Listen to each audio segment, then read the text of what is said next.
नमस्कार, स्वागत है आपका हमारे चैनल में एजुकेशन फॉर नॉलेज में। आज के इस वीडियो में टॉप 60 प्रश्न झारखंड जीके झारखंड सम्मान ज्ञान है जो कि एसएससी फील्ड वर्कर, क्षेत्रीय कार्यकर्ता और आपका कक्षपाल दरोगा और झारखंड के जेपीएससी और जेएसएससी के तमाम एग्जामों के लिए इंपॉर्टेंट है। आप यहाँ से अच्छे से प्रैक्टिस और रिविजन कीजिए और ट्राई कीजिए कि आप 60 में आउट ऑफ कितना ला पा रहे हैं। और मेरे आंसर बताने से पहले आप रिकॉल कर लीजिए हाँ इसका आंसर ये होगा, और जिस क्वेश्चन का आंसर गलत हो रहा है उस पर अटेंशन डालिए और उस क्वेश्चन को अच्छे से रिवीजन और प्रैक्टिस और रीडिंग कीजिए पॉज करके।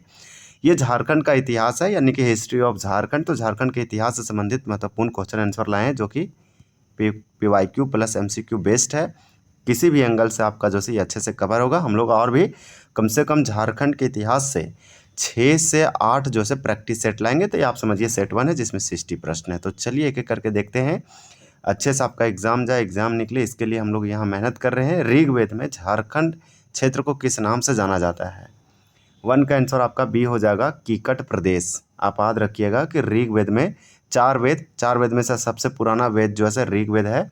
ये सबसे एंशियंट बोल सकते हैं कि टेक्स्ट बुक है, ग्रंथ है।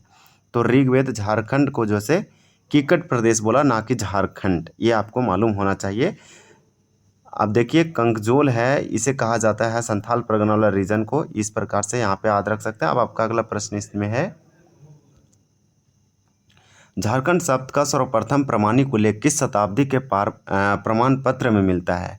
तो यहाँ पे झारखंड शब्द यानी इस लैंड को, इस भूमि को झारखंड शब्द से लिखा हुआ संबोधित जो किया गया वो किस प्रमाणिक उल्लेख में या किस शताब्दी के ताम्रपत्र में मिलता है? तो 2 का सिंपल आंसर सी होगा, 13वीं सदी। आप याद रखिए यहाँ पे आपका करेक्ट आंसर सी होगा, 13वीं सदी के ताम्रपत्र में उल्लेख मिलता है झारखंड शब्द का प्रमाणिक उल्लेख। अब आपका अगला प्रश्न है कि 13वीं सदी का वह ताम्रपत्र कहाँ से प्राप्त हुआ जिसने झारखंड शब्द का उल्लेख मिला है? तो ये आपका यहाँ पे 3 का आंसर बी हो जाएगा, उड़ीसा। हमें उड़ीसा से प्राप्त हुआ है 13वीं सदी का ताम्रपत्र जिसमें झारखंड शब्द का उल्लेख हुआ है। तो 3 का आंसर हम लोग देख चुके हैं। नेक्स्ट है कि झारखंड शब्द का प्रथम पुरातात्विक उल्लेख करने वाले ताम्रपत्र का संबंध किस राजा से है? तो ये राजा वाला इंपॉर्टेंट होगा। 4 का आंसर है नरसिंह देव द्वितीय। नरसिंह देव द्वितीय आपका करेक्ट आंसर यहाँ पे क्या हो जाएगा? तो आपको बता दें कि आपका यहाँ पे करेक्ट आंसर जो है ए एकदम करेक्ट हो जाएगा। नरसिंह देव द्वितीय उड़ीसा के राजा थे और इसी के 13वीं सदी के ताम्रपत्र में झारखंड शब्द का पुरातात्विक उल्लेख उत्खनन से मिलता है। आर्कियोलॉजिकल साइट झारखंड क्षेत्र का सर्वप्रथम साहित्यिक उल्लेख किस प्राचीन ग्रंथ में मिलता है? तो झारखंड शब्द नहीं बोला जा रहा, सिर्फ झारखंड क्षेत्र बोला जा रहा है, यानी झारखंड एरिया, झारखंड लैंड का सर्वप्रथम किस लिटरेचर या ग्रंथ या साहित्य में इसका प्राचीन ग्रंथ मिलता है? तो 5 का आंसर सिंपल आपका यहाँ पे भी होगा, एतेराय ब्राह्मण में। तो आप याद रखिएगा एतेराय ब्राह्मण में। मुरंड आपका वायु पुराण हो जाएगा और कीकट आपका तो महाभारत। आप याद रखिएगा पुंडरिक देश ऋग्वेद में हम लोग देख चुके हैं कीकट। अब आपका है कि महाजनपद काल में छोटा नागपुर क्षेत्र मुख्य रूप से किस महाजनपद का भाग था? तो महाजनपद काल में छोटा नागपुर क्षेत्र किस महाजनपद में भाग था, मतलब किस महाजनपद का भाग था? आपका 6 का राइट आंसर यहाँ पे डी होगा, मगध। यानी कि छोटा नागपुर क्षेत्र जो है, एरिया है, यानी झारखंड, ये 16 टोटल महाजनपद हुआ किए और वो 16 महाजनपद में से झारखंड जो है, यह छोटा नागपुर क्षेत्र है, यह मगध में आता था। मोस्ट इम्पॉर्टेंट है आपका ये वाला करेक्ट आंसर डी हो जाएगा। 16 महाजनपद में से अंग, अमती, वत्स और इस प्रकार से मगध, ये सब आपका जनपद का नाम है। अब आपका अगला है कि महाजनपद काल में झारखंड का संथाल परगना क्षेत्र प्रारंभ में किस महाजनपद के अंतर्गत आता था? तो 16 महाजनपद हुआ करते थे। तो झारखंड का जो संथाल परगना है, यानी उत्तर पूर्व जो है आपका साहेबगंज रीजन संथाल परगना, वो शुरुआत में जो है महाजनपद किस महाजनपद के अंतर्गत आता था? तो अंग के अंतर्गत आता था। तो यहाँ पे याद रख लीजिए इस प्रकार से। और जबकि झारखंड और छोटा नागपुर वो मगध के अंतर्गत आता था। हालांकि अंग, काशी, मल और वज्जी ये सब 16 महाजनपदों के कुछ नाम हैं। मगध के किस सम्राट ने अंग महाजनपद पर आक्रमण कर संथाल परगना क्षेत्र को अपने साम्राज्य में मिला लिया? देखिए मगध का कौन सा ऐसा राजा या सम्राट या शासक था जो अंग महाजनपद पर आक्रमण किया? इसे अंग महाजनपद में संथाल परगना हुआ करता था। तो अंग महाजनपद पर आक्रमण करके संथाल परगना क्षेत्र को मगध साम्राज्य में मिला लिया, तब से छोटा नागपुर के साथ साथ संथाल परगना भी मगध साम्राज्य में महाजनपद में चला गया। 8 का आंसर आपका भी होगा अजात शत्रु। आप याद रखिएगा अजात शत्रु, यहाँ पे बिंबिसार, अजात शत्रु ये सब जो है से मगध साम्राज्य के राजाओं से संबंधित है। महाभारत काल में झारखंड क्षेत्र निम्न में से किस मगध सम्राट के अधीन यह साम्राज्य क्षेत्र का हिस्सा था? तो आपका 9 का आंसर यहाँ पे ये होगा जरासंध। महाभारत काल में झारखंड क्षेत्र छोटा नागपुर क्षेत्र जरासंध सम्राट या आप बोल सकते हैं कि किंगडम या साम्राज्य के अधीन था। महाभारत के दिग्विजय पर्व में झारखंड क्षेत्र के लिए किस शब्द का प्रयोग किया गया है? तो आपका होगा पुंडरीक देश, मतलब पशुभूमि। पुंडरीक देश पशुभूमि महाभारत के दिग्विजय पर्व में झारखंड के लिए प्रयोग हुआ है। और ये इंपॉर्टेंट इसलिए भी है क्योंकि ये पूछा गया है, PYQ है एसएससी के द्वारा। तो पुंडरीक देखिए, मुंड आ गया आपका, कुकुट देश आ गया, इसी प्रकार से किकट आ गया, ये सब याद रखिएगा। प्रसिद्ध चीनी यात्री फयान, चीनी यात्री है फयान, अपने यात्रा वृत्तांत में झारखंड क्षेत्र को किस नाम से संबोधित करते हैं? तो ये कुकुट लाड बोलते हैं, कुकुट लाड यानी कुकुट देश। चीनी यात्री फयान अपने ग्रंथ में बोलते हैं, जो कि यात्रा वृत्तांत के नाम से फेमस है। वायु पुराण में झारखंड क्षेत्र को किस नाम से पुकारा जाता है? वायु पुराण में झारखंड को कहा जाता है मुरुंड या मुरंड। तो वायु पुराण में झारखंड को मुरंड कहा जाता है, जबकि विष्णु पुराण में आपका मुंड कहा जाता है। पुंड्र तो आपका ऐतराय ब्राह्मण में हो जाएगा, कीकट आपका जो से ऋग्वेद में हो जाएगा। आपका है कि विष्णु पुराण में झारखंड के लिए, देखिए विष्णु पुराण में झारखंड के लिए किस विशिष्ट नाम का प्रयोग किया गया? तो आपका होगा मुंड। तो मुंड याद रखिएगा, जबकि वायु पुराण में मुरंड हो जाएगा, मुगल काल में खोखरा हो जाएगा। इस प्रकार से अटावी ये आपका सम्राट अशोक के समय या फिर आपका दूसरे राजाओं के समय में ये आपका इम्पोर्टेंट था। भगवान देखिए, भागवत पुराण में झारखंड क्षेत्र को क्या नाम दिया गया या किस नाम से पुकारा जाता था? तो ये कीकट प्रदेश कहा जाता था। कीकट प्रदेश भागवत पुराण में कहा जाता था। मुरुंड जो है से आपका वायु पुराण में, और पशुभूमि ये आपका हो जाएगा महाभारत काल में। अटावी ये सम्राट अशोक के समय का टाइम है। अब देखिए, अब अगला है कि सम्राट अशोक के 13वें शिलालेख में झारखंड के जनजातीय क्षेत्रों के लिए किस शब्द का प्रयोग किया? तो अटावी यानी अटावी आपका राइट आंसर होगा। अब यहाँ पे मुरुंड है, जो कि हम आपको बता दें वायु पुराण होगा, मुंड विष्णु पुराण, कुक्कुट दिया है। अब आपका अगला प्रश्न है कि सम्राट अशोक के अटावी या 8वीं जनजातियों के बीच बौद्ध धर्म के प्रचार के लिए भेजे गए दल का नेता कौन था? तो 16 का राइट आंसर आपका यहाँ पे क्या हो जाएगा? सी हो जाएगा करेक्ट आंसर। तो आप याद रखिएगा, रक्षित नामक अधिकारी को भेजा करते थे अशोक। देखिए, झारखंड के किस जिले या क्षेत्र से प्राचीन रोमन सम्राट के सिक्के प्राप्त हुए हैं? हिस्ट्री का इंपॉर्टेंट क्वेश्चन है, सिंहभूम हो जाएगा। जब भी पूछे आपसे कि रोमन सम्राट के सिक्के, तो ये झारखंड के सिंहभूम क्षेत्र से प्राप्त हुआ है। ये प्रश्न हमारा 80 है कि सिंहभूम के पास चाईबासा से किस प्राचीन शासकों या वंश के सिक्के प्राप्त हुए हैं? तो यहाँ पे आपका राइट आंसर क्या हो जाएगा? 18 है, तो 18 का आंसर ये होगा इंडो सीथियन सिक्के। जब भी पूछा जाए कि सिंहभूम के आसपास चाईबासा से किस प्राचीन शासकों या वंश के सिक्के, तो इंडो सीथियन वंश के सिक्के प्राप्त हुए हैं। आपका करेक्ट आंसर यहाँ पे ये होगा 18 का। 19 है कि पलामू किला क्षेत्र, तो पलामू किला क्षेत्र किस ऐतिहासिक काल के अवशेषों या पत्थरों के औजारों के लिए प्रसिद्ध है? तो 19 का आपका यहाँ पे राइट आंसर क्या हो जाएगा? तो सी होगा पूरा, मध्य और नव तीनों पाषाण काल। तो पलामू किला क्षेत्र किस ऐतिहासिक काल के अवशेषों और पत्थरों के औजारों के लिए प्रसिद्ध है? तो पूरा पाषाण काल, मध्य पाषाण काल और नव पाषाण काल तीनों के लिए प्रसिद्ध है। देखिए, पश्चिमी सिंहभूम का चक्रधरपुर स्थल पाषाण काल के किस विशिष्ट अवशेष के लिए जाना जाता है? तो पश्चिम सिंहभूम में चक्रधरपुर है, यहीं पे भगवान बिरसा मुंडा को पकड़ा गया था सोते हुए जंगल में। अब देखिए, यहीं से पाषाण काल के किस विशिष्ट अवशेष के लिए जाना जाता है? तो 20 का बी हो जाएगा चाकू नुमा देखिए धारदार पत्थर के औजार। तो चाकू नुमा धारदार औजार के पत्थर जो है आपके लिए इम्पोर्टेंट होगा। देखिए, बुरहादी, बुरजू और चाईबासा के पुरातात्विक आर्कियोलॉजिकल साइट झारखंड के इतिहास में किस काल से संबंधित माने जाते हैं? तो 21 का आंसर सी होगा नव पाषाण काल। अब आपका अगला प्रश्न है, प्रश्न ये है कि देखिए, गुमला जिले का बसिया नामक ऐतिहासिक स्थल प्राचीन काल के किन अवशेषों के लिए प्रसिद्ध है? तो आपका 22 का यहाँ पे राइट आंसर ये हो जाएगा तांबे के कुल्हाड़ियाँ और सेल्ट।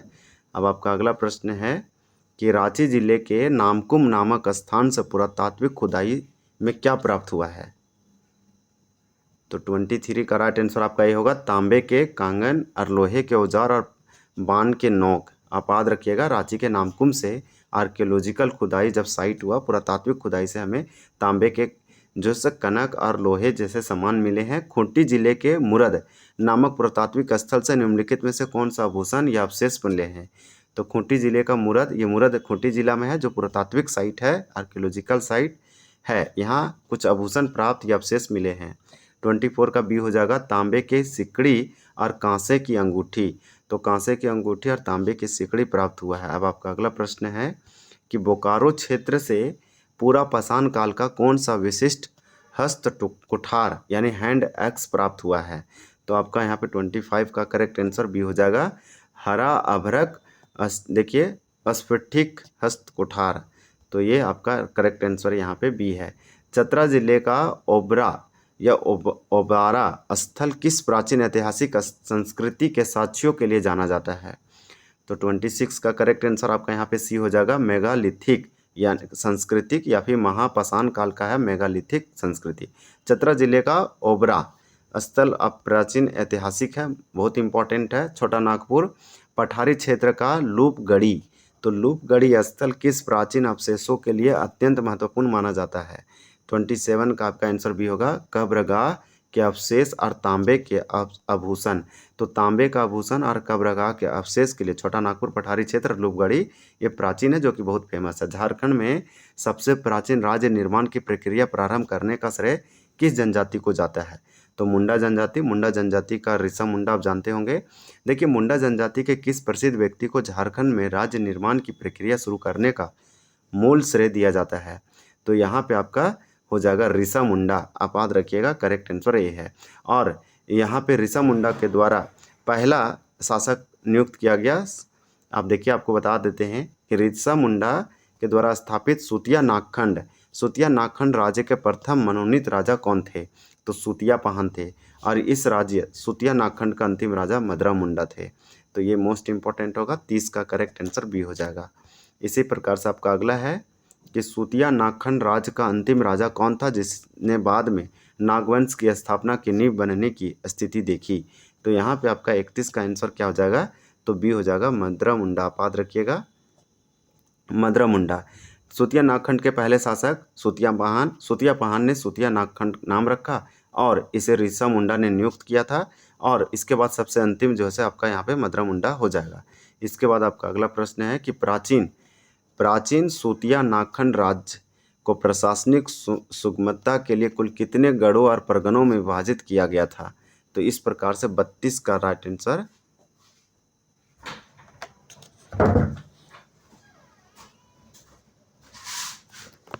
पे क्या हो जाएगा? बी होगा 7। आप याद रखिएगा 7 और 21। क्यों? क्योंकि 7 जो है से यहाँ पे गढ़ था और 21 परगना था। ये प्राचीन सुतिया नागखंड राज्य के प्रशासनिक सुगमता के लिए गढ़ों और परगनों में विभाजित किया गया था 7 और 21 में। छोटा नागपुर खास के नागवंशी या फिर छोटा नागपुर खास के नागवंश। तो देखिए, छोटा नागपुर नागवंश डायनेस्टी के संस्थापक राजा कौन थे? 33 का बी होगा, फनी मुकुट राय। ये आप बोल सकते हैं कि प्रथम शताब्दी फर्स्ट सेंचुरी में इसका स्थापना किया गया था आपका नागवंशी डायनेस्टी का। और ये 64 ईसा पूर्व मोस्ट इंपॉर्टेंट होगा, 64 ईसा में। और ये फनी मुकुट राय जिसका कैपिटल क्या था? सुतियांबे था। और उसके बाद प्रताप राय बने और इसका कैपिटल चुटिया था। अब आपका अगला है कि नागवंश के आदि पुरुष राजा। देखिए, फनी मुकुट राय को आदि पुरुष भी कहा जाता है। तो नागवंश के आदि पुरुष राजा फनी मुकुट राय ने अपनी पहली राजधानी किसे बनाया? सुतियांबे बनाया। सुतियांबे के बाद कैपिटल प्रताप राय ने चुटिया बनाया था। तो यहाँ पे आपका आंसर बी होगा।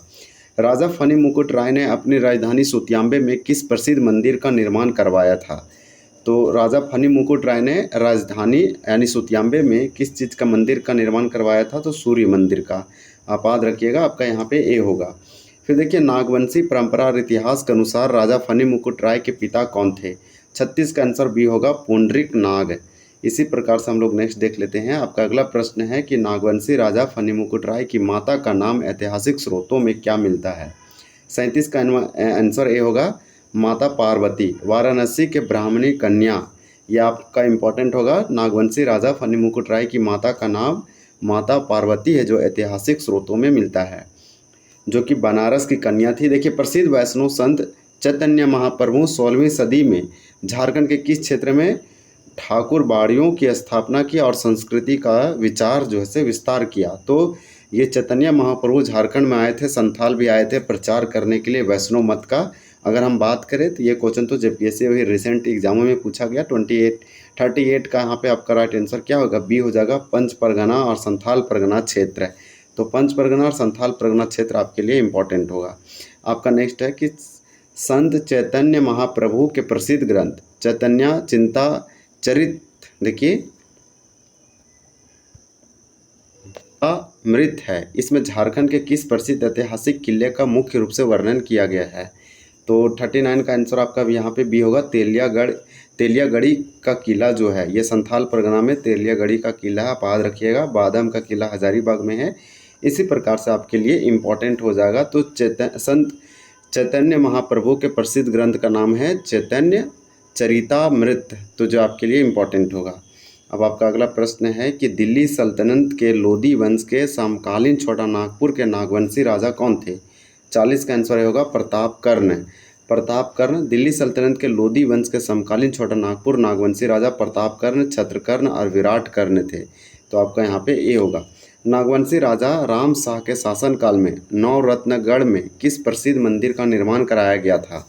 तो 41 का आंसर आपका यहाँ पे बी हो जाएगा। देखिए, कपिलनाथ मंदिर या कपिलानाथ मंदिर या कपिलनाथ मंदिर। इसके बाद आपको याद रखना है कि नागवंशी राजा रघुनाथ शाह के शासनकाल में चुटिया रांची के आसपास चुटिया है में किस ऐतिहासिक मंदिर का निर्माण जो से संपन्न कराया गया था। तो यहाँ पे आपको याद रखना है कि रघुनाथ शाह ये नागवंशी राजा हुआ करते थे और ये रांची चुटिया इलाके में एक मंदिर का निर्माण कराया जो ऐतिहासिक रूप से बहुत प्रसिद्ध हुआ। 42 का राइट आंसर भी होगा, राम सीता मंदिर। इसी प्रकार से कपिलनाथ मंदिर हम लोग अभी जस्ट देखिए कपिलनाथ मंदिर जो है से राम शाह के द्वारा बनाया गया, ये नागवंशी राजा था और नवरत्नगढ़ में जो से प्रसिद्ध मंदिर को ये बनवाए। अब आपका अगला प्रश्न है कि किस नागवंशी शासक के काल में या काल को नागवंशी राज्य का धार्मिक और सांस्कृतिक रूप से सबसे स्वर्णिम और समृद्ध काल माना जाता है। तो आपका 43 का राइट आंसर यहाँ पे बी होगा, रघुनाथ शाह। रघुनाथ शाह एक नागवंशी शासक थे जो शक्तिशाली माने जाते थे। ये नागवंशी राज्य का धार्मिक और सांस्कृतिक रूप से सबसे शक्तिशाली या समृद्ध काल इनके माना जाता है, इनके टाइम पीरियड को। नागवंशी राजा यदुनाथ शाह ने सुरक्षा कारणों से अपनी राजधानी को परिवर्तित करके कहाँ जो है ट्रांसफ़र या स्थापित किया था। 44 का आंसर आपका ये होगा, पालकोट। आप याद रखिएगा कि नागवंशी राजा यदुनाथ शाह ने अपनी राजधानी को चेंज कर दिया और पालकोट को बनाया। मोस्ट इम्पॉर्टेंट होगा। आपका अगला प्रश्न है कि मध्यकाल के प्रसिद्ध रामगढ़ किंगडम की कुल कितनी ऐतिहासिक राजधानियां अलग अलग समय पर रही। तो आपका 45 का आंसर सी होगा, 6 राजधानियां। मोस्ट इम्पॉर्टेंट होगा, यहाँ पे आपका सी करेक्ट होगा। रामगढ़ राज्य की राजधानियों का सही ऐतिहासिक क्रम कौन सा है। तो रामगढ़ राज्य की अगर कैपिटल राजधानी की बात करें तो ये होगा सिसिया, उर्दा, बादम। देखिए, सिसिया, उर्दा, बादम, रामगढ़, इचाक और पद्मा। सबसे लास्ट आपका पद्मा होगा। सिसिया, उर्दा आप याद रखिएगा, फर्स्ट है। आपका अगला है कि रामगढ़ राज्य को औपचारिक रूप और कानूनी रूप से किस वर्ष पूरी तरह से समाप्त यानी कि कर दिया गया था। तो रामगढ़ राज्य को औपचारिक रूप से सरकार के द्वारा या कानूनी रूप से पूरी तरह से लैंडेड या एबोलिस्ट कर दिया गया था। यहाँ पे 47 का आंसर सी होगा, 1955 में, यानी 1955 आपका करेक्ट हो जाएगा। आपका अगला प्रश्न है कि 15वीं शताब्दी में हजारीबाग गिरिडीह क्षेत्र में खड़गडिहा राज्य की स्थापना किसने किया था। तो हजारीबाग गिरिडीह क्षेत्र में खड़गडिहा का राज्य का स्थापना किया गया 15वीं शताब्दी में। खड़गडिहा राज्य की स्थापना किसने किया। तो यहाँ पे बी होगा, हंसराज देव ने। आपका अगला प्रश्न है कि खड़गडिहा राज्य के संस्थापक राजा हंसराज देव मूल रूप से भारत के किस क्षेत्र के निवासी थे। तो 49 का यहाँ पे करेक्ट आंसर आपका भी होगा, दक्षिण भारत के ये क्या थे, मूल रूप से निवासी थे। आपका अगला प्रश्न है कि मानभूम क्षेत्र के सबसे शक्तिशाली राज्य पंचायत राज्य, तो पंचायत स्टेट की स्थापना जो है किनके द्वारा किया गया, किसने किया था। तो आपका 50 का आंसर भी होगा, अनीता लाल के पुत्र गोमुखी राजा। तो अनीता लाल के पुत्र गोमुखी राजा के द्वारा मानभूम क्षेत्र में सबसे शक्तिशाली राज्य पंचायत राज्य का स्थापना किया गया। पंचायत राज्य के राजाओं की उपाधि क्या थी, जो उनका राजकीय प्रतीक चिन्ह क्या था। तो इस प्रकार से यहाँ सिंपल पूछा जा रहा है कि पंचेत राज्य के राजाओं की उपाधि क्या थी और उनका राजकीय प्रतीक चिन्ह क्या था। तो अगर बात करें 51 का, तो 51 का आंसर होगा गोमुखी राजा और गाय की पूंछ चांवर। मोस्ट इंपॉर्टेंट होगा, ये वाला आप पहले पढ़े होंगे। आधुनिक इतिहास के अनुसार झारखंड क्षेत्र में ब्रिटिश ईस्ट इंडिया कंपनी यानी अंग्रेजों का प्रथम प्रवेश जो है किस वर्ष हुआ था। हिस्ट्री का इंपॉर्टेंट क्वेश्चन है। झारखंड में 1767 यानी 1767 में सिंहभूम से, कोल्हान से दक्षिण से झारखंड में अंग्रेजी ब्रिटिश ईस्ट इंडिया कंपनी का यहाँ पे इंटर होता है। आपका अगला प्रश्न है कि अंग्रेजों ने झारखंड में प्रवेश करने के लिए सर्वप्रथम किस क्षेत्र को अपना मुख्य मार्ग बनाया था।